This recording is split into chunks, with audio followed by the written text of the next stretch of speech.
The Australian Human Rights Commission and the Red Cross say there's no reason why thousands of asylum seekers should remain in detention centres when they could be cared for in the community.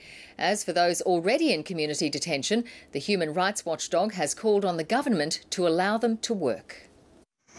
The Human Rights Commission can go where very few members of the public are permitted, into the nation's immigration detention centres. The human face is very disturbing.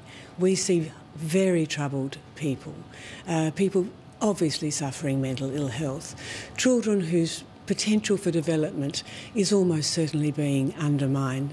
In recent months, the Commission has also been visiting detainees living in the community. It's the most humane solution. As it happens, it's also the cheaper solution. Currently, more than 5,000 people are in immigration detention centres. Almost 1,400 are in the community. We have 60% of children in the community at the moment. 60% of the children being processed for refugee claims live in the community. The Red Cross is caring for asylum seekers in community detention. And like the Human Rights Commission, it's calling for thousands more detainees to be moved out of detention centres. Red Cross has worked very hard to meet this humanitarian need.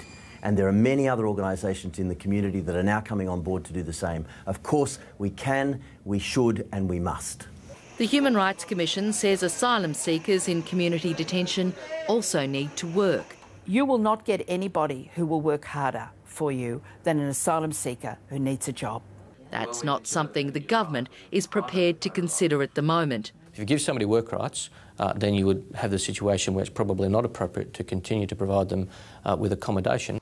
Right now, Chris Bowen says the government deserves some credit for reducing average immigration detention times from 9 months to 3. Philippa, McDonald, ABC News.